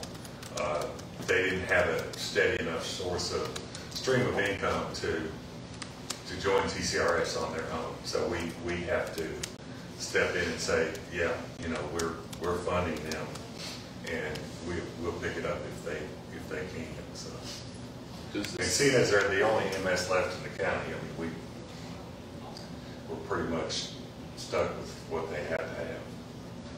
We're stuck with. We're stuck with. Does this $600,000 figure would that change any in the event that we did a joint venture? Do we have any idea of what the cost associated with that would be? it won't go up. Okay. It could reduce it due to the fact that, when I spoke with Washington County, they said that their premiums for like vehicles and buildings actually went down for the same coverage by several thousands of dollars. So 600K is worst case scenario is what I'm hearing. Yes. The challenge with EMS is a lot of it is their trucks. You know, that you can't run that thing forever, and you can only Band-Aid so long. So, you know, they're in desperate need of getting some trucks on the road that are reliable. I'd hate to have somebody, you know, come to rescue my family from some medical emergency and then not be able to make it to the house. That's all I got, Mr. Chairman. Are there any other questions? Thank y'all very much. And good luck. Next on the list. Yes. Do you have a copy of that you can email to me? Like, Yes. so I can just copy and paste it? Yeah, sure would. Yeah. And it's starting now. I know. My turn. Hi. Come on in. Uh-oh. Hot seat. How are you doing? I'm doing well. How about you folks? Just go ahead and state your name and your organization. My name is Martha Dixon. I'm with Upper East Tennessee Human Development Agency, Neighborhood Service Center. Page 141 in the books.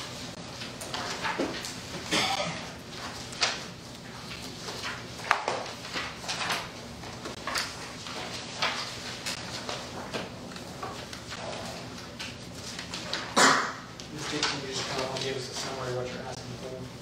Okay, yeah, we, at the Neighborhood Service Center, we help people with a variety of services. We do have what we call gap services, where with our state and federal funding, we can do it because of restrictions or things like that. You guys were so great to help us out last year. You gave us $1,000. We did a whole lot with that. We were able to help 14 households with things like high school electric and water, late fees on their electric bills so we could get those turned back in, water, and reconnect fees. Since we were here last, United Way has let us know that due to a decrease in their donations, that they're not able to fund us this year. They've done that for several years. It was quite a chunk of money. We totally understand. However, we wanted to come and ask you all for an increase from the 1,000 to 2,500. I promise you we'll use it good.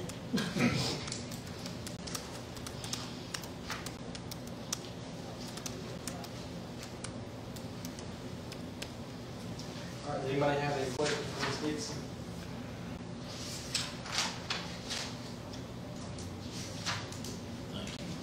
Thank you so much for coming in.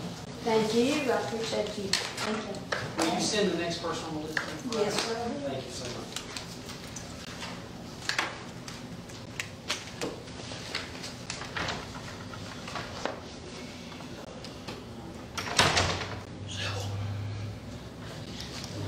She stuck to the 3-minute rule. She did, didn't she? Yeah, dude, that's easy.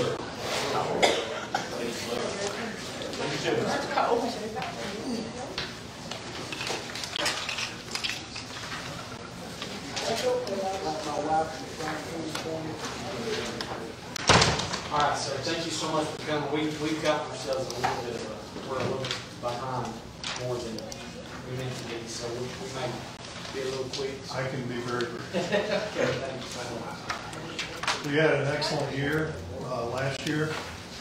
We have completed one new home for a low-income family. It's going to close May 1st. Got a second one under construction. Probably going to close second half of the year. But we're also very excited. In the first year, we had a repair program. Valid Health funded almost $50,000. And we were able to help 6 families in Hawkins County. New roofs, HVAC systems, handicap accessibility issues, those kinds of things. We're hoping to expand that program in the coming year. There's a crying need. All the money was gone within 6 months. And it's the first time we'd ever done it. Nobody knew we did it, and yet here they come out of the woodwork. So very successful program. We're happy about that. We'll be doing a third house the second half of next year. So it's been an exciting first year for me as the executive director, and looking forward to next year.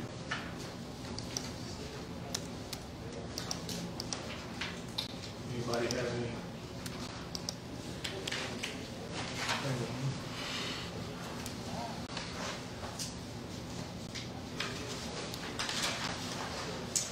Guess that's it. So our next meeting will start making decisions, just hearings, so just stay tuned. All right, thank you. Thank you very much. Thank you. You're welcome.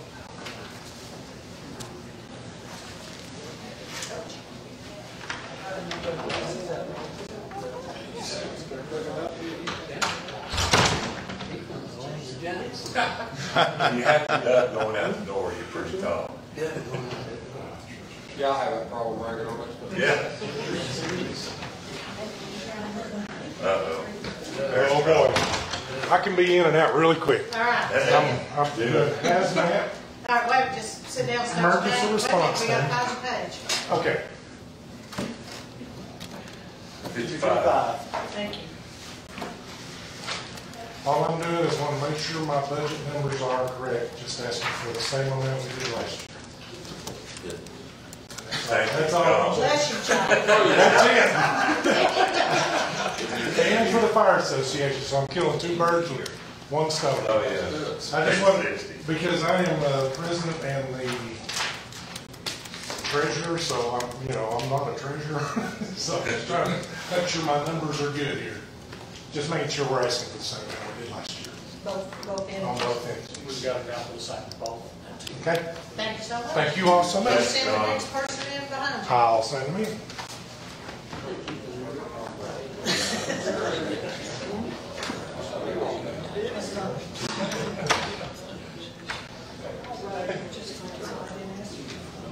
There's some more. 101. Right here? Hot seat. Okay, we're gonna press for time, Sheldon. so- Sit, but not long, Sheldon. Okay, I'm not going to take time. If I take any time at all, it would be to thank you all for the service you do to the community. I think most of you know what a court does, and you've got in front of you the fact that we've been here on the corner for 36 years. We give out over 1 million pounds of food a year, besides the other things that are done, the Christmas activities, the home repairs and things like that. But you guys doing a tremendous amount. You sit in meetings like this all day. You're serving our community, and I just wanted to come in today and say thank you, thank you, thank you for the service that you give. If it wasn't against the rules, I'd bring you ice cream. After being in here. I never heard of that. Does anybody, we're asking for just the same amount of money, but does anybody have any questions about the organization? We appreciate what you do. Say that. It's a community, isn't it? We couldn't do it without each other. And it wasn't Linda, and it wasn't a frying pan. Thank you so much. God bless you, each and every one of you. And I want you to know that I'm a part of a group of people that prays regularly for our commissioners, our leaders, and that God just bless you and help you in the things that you do. Big job. Thanks, Sheldon. Kelly, ask the next one that's next in line, please. Okay. Thank you.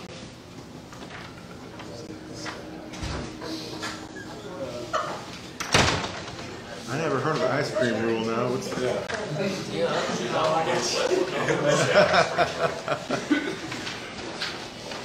you, guys.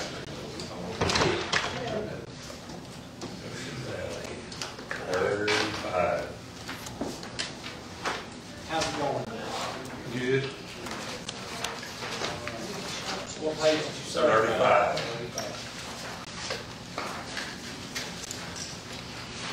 All right, sir. Well, one thing I just want to bring attention to was, due to the Goshen Valley Bridge, our insurance ain't letting us cross the bridge. It's taken us 45 minutes one way out of our coverage area just to get fuel, and then 45 minutes back. We are going to have to put in a fuel tank and fill that tank, and we are needing some extra help on that because that's coming out of our operational budget, normal budget that we operate off of. And the amount of fuel that we normally put in our trucks is spread out through the year because we can go get small amounts at a time. We're going to fill this tank at one time, and it's going to hit us pretty hard. Plus the dock for the tank itself, all the installation, everything, and then the process of getting it filled. What's your cost on that, what do you think? Right now, we're looking at probably 5,000, and then 500-gallon tank, according to what the cost of the fuel is at the time to fill it. You're looking maybe $1,500 to fill it, on top of the cost of the tank itself, the installation, everything.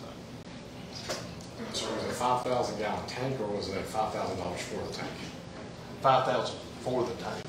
So you're looking at 6,500. Yeah, 500-gallon tank. 500-gallon. Yeah, 500-gallon tank. So the tank's 500, what about installations?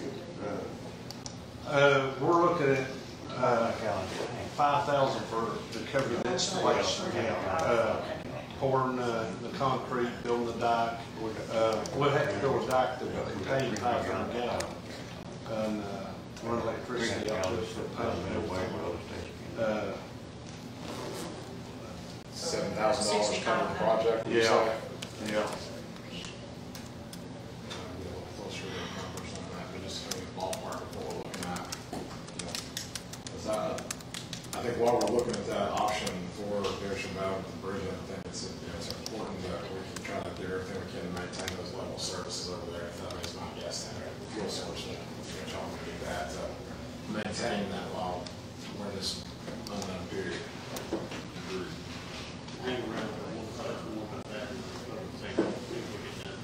Do you have any idea how long 500 gallons will last on average? No, I don't. But once we get this set up, we can monitor the tank and just they'll come and fuel it or fill it. As long as we order 125 gallon or more, the delivery free or the delivery cost is free. So you're just asking us for the initial fill up, and then you all will cover your gas after that? After that. But the initial fill up and a tank and getting one Installed? Yeah, installed. The concrete and everything, the installation of it. And Mr. Kim, would that be something that would be like as like a separate line item, or just add to their annual contribution for this year? We've done it either way, but typically when something's one time, we've tried to break it out separately to avoid confusion.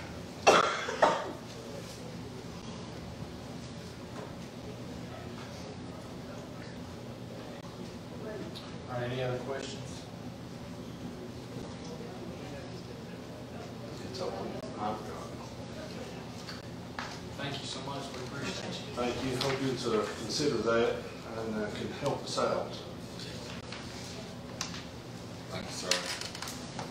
Will you ask the next one on the list to come in? Okay.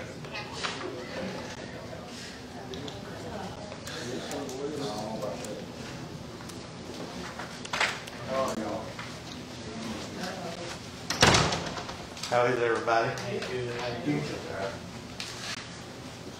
All right, so I'm Megan, I'm with the County Mr. Lawrenceville, I'm the reporter, and this is Chief Hawkins. He's going to be doing most of this weekend. We're here to discuss the senior citizens contribution that you all do yearly. That's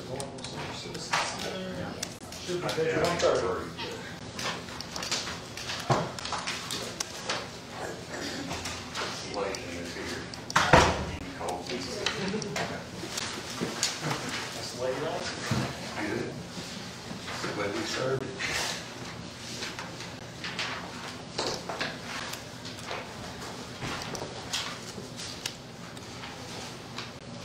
All right, you can kind of give us an overview. Okay, what we do with the donation that you all give us is we provide a senior breakfast every Wednesday morning. And we're asking for an increase of about $1,500.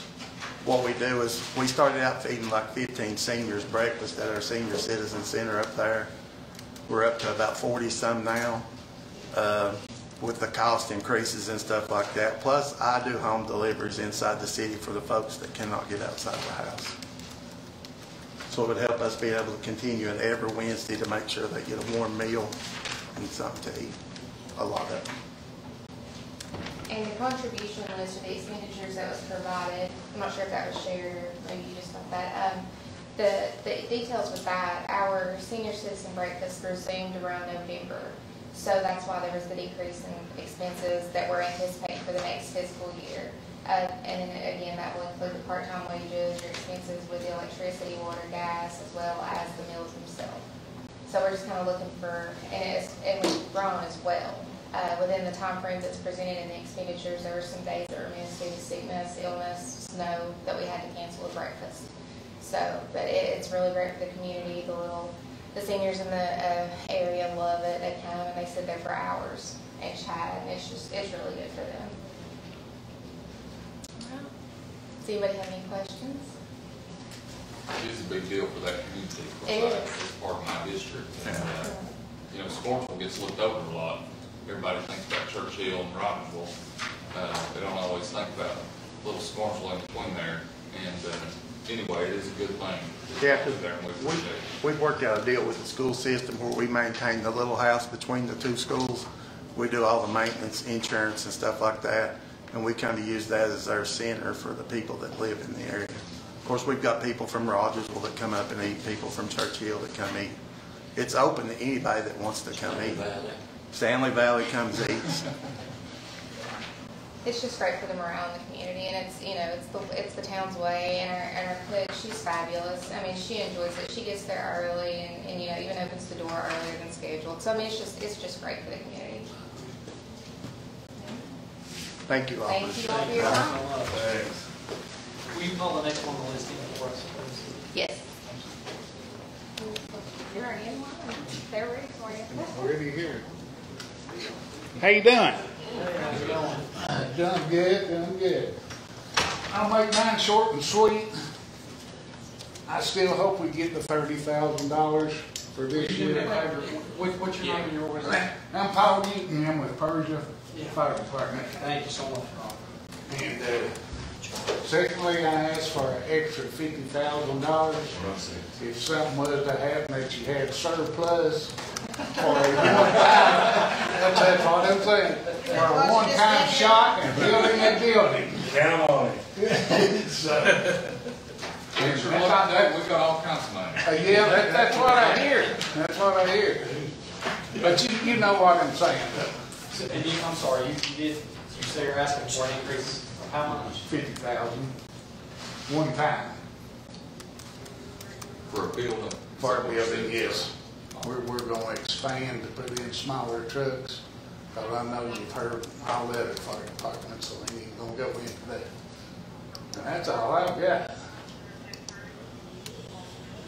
All right, does anybody have any questions for Mr. Newton? Thank you for what you do out there. You all helped us, helped me on my record. We try to help everybody. We do. That we can. Are you asking for 50 on top of the 30 we already? Yes, sir. Okay, so. So since it's for a building, is it going to be for a one-time request? Just a one-time thing, yeah.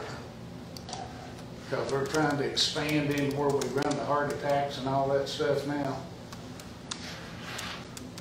Are you all run medical response as well, like We're running everything. So, All right, well, thank you so much. Okay, I appreciate it. Sir. I know You y'all said got next- more stuff to do. That's it? Yeah, I'm the last one. The best for I told him I'd be the easiest one out of the bunch. Okay, y'all have a good one. Hey, thanks for not bringing Tugman with you. What do I need him for? Y'all be here to midnight listening to him. We'll see you.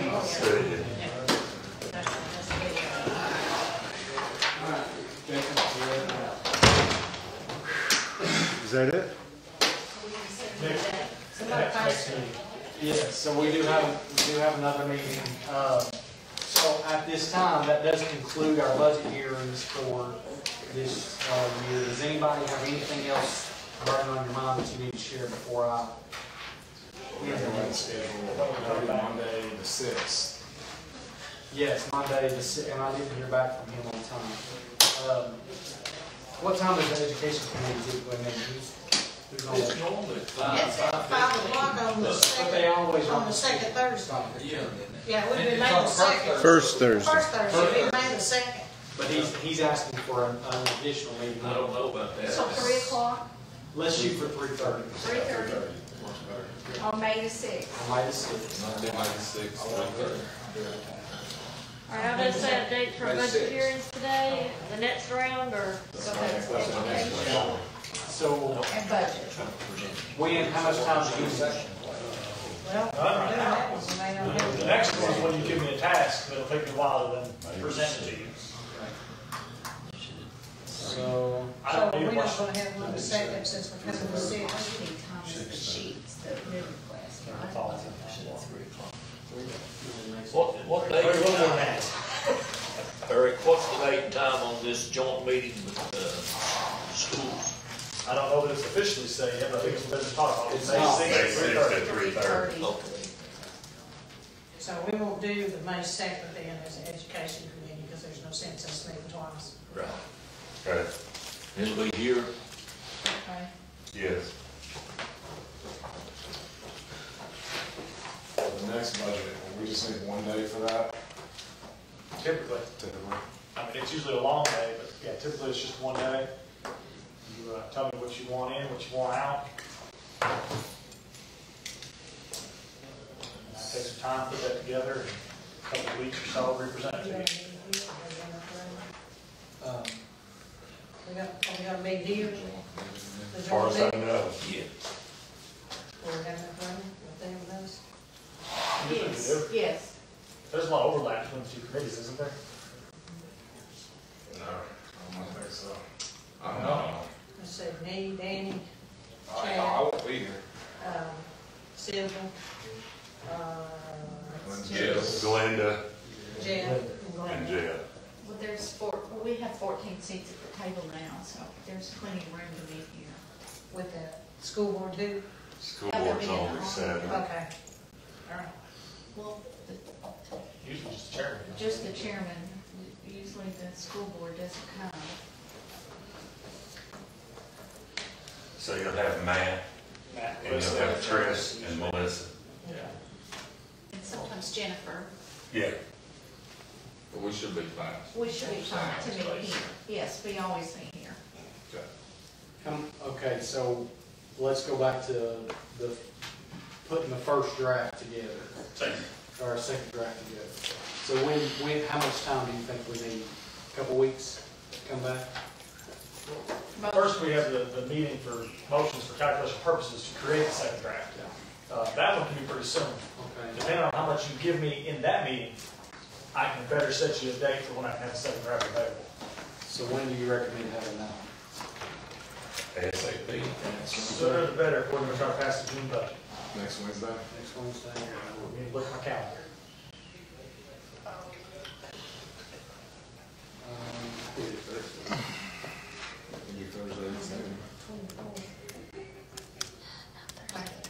Will it take a full day? I feel like we did that in half. It'll take most of the day. Okay. I think it's went both ways, so it's one of those hard to tell. 26th is a Friday. everybody be here on that day? I can't. I can't. Ain't no sense us being here. So, Take us, yes. 29, 24, Robbie can be here on the 24th. How about 25th, Robbie? We can do 25th. 25th, fine with me. Oh, the 6th, I'm gonna be. Isn't that when you have the chamber breakfast and the industrial board? Never mind. Thank you.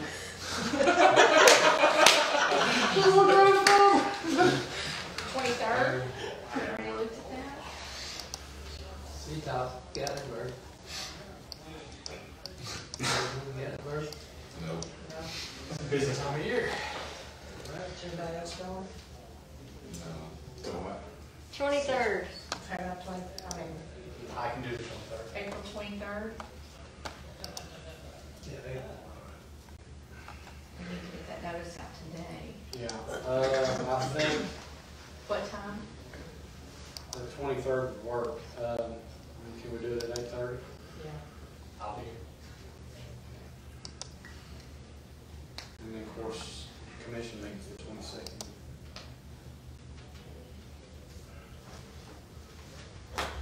All right, so April 23rd.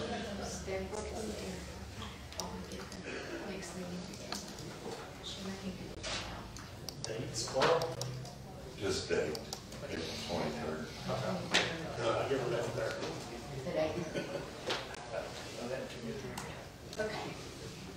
Okay, that will conclude our budget hearings for this year, and we'll meet again on April the 23rd at 8:30.